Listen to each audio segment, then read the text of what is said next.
Kenaikan itu momentumnya apa? Sekarang, 13 tahun ke depan, ketika kita punya bonus demografi, dan ketika kita bisa mengerjakan sendiri. Fondasi yang kuat Pak Jokowi sudah lakukan. Tinggal siapa yang akan membereskan kelak.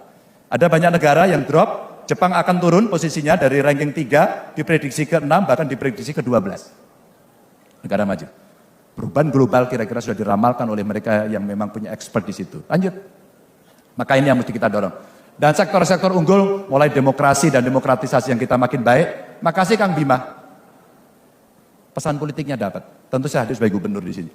Tapi saya senang karena kemudian kita tidak lagi membentur-benturkan. Ingat, pemilihan kita, bapak-bapak, ibu-ibu wali kota, gubernur, presiden, itu setiap 5 tahun sekali dan hanya bisa 2 kali, nggak bisa ditambah. Yang bisa ditambah kira-kira kades. Ada yang mau 3 kali? Maaf, tidak bisa. Kecuali Bapak Ibu berpindah ke tempat yang lebih tinggi. Seperti pengalamannya Pak Jokowi jadi wali kota, gubernur, kemudian presiden. Dan hanya Pak Jokowi yang punya pengalaman itu. Tapi dengan posisi seperti itu, demokrasi yang lebih baik tadi, statementnya di beliau berdua tadi bagus. Kita ciptakan yang dingin-dingin saja. Kita udah punya pengalaman. Jangan sampai terjadi pembelahan sosial. Jangan sampai kemudian hoaxnya bertebaran. Dan kita berkelahi habis-habisan dengan saudara kita sendiri. Udah deh. Dengan segala hormat saya sama Pak Prabowo, saya pernah menjadi jurukamnya beliau. Ketika Mega Prabowo, kami kalah. Pada saat kemudian harus bertanding, Pak Jokowi dengan Pak Prabowo, 2 kali saya menjadi jurukamnya Pak Jokowi dan menang.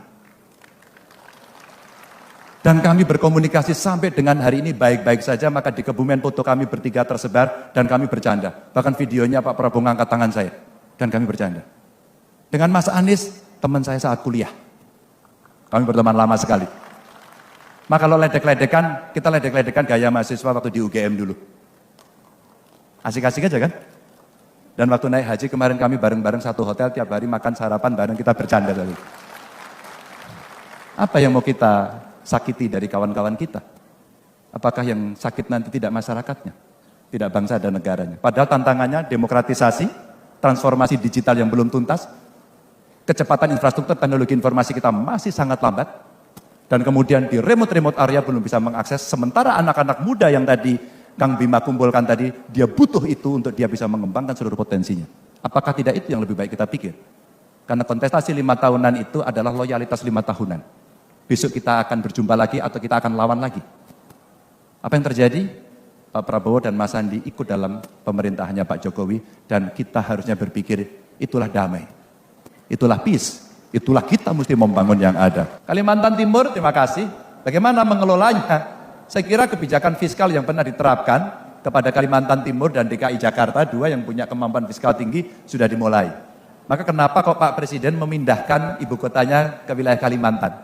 Itu bukan memindahkan tempat loh, itu memindahkan mindset. Itu mewujudkan mimpi Indonesia ke depan yang jauh. Jadi tidak hanya fisik saja. Nanti ada perilaku, ya, ada cerita tadi, ekonomi hijau, ekonomi biru, itu sekarang lagi dalam desain besar yang ada di sana. Harapannya, biasanya kalau gulanya ditaruh di situ, semutnya akan datang.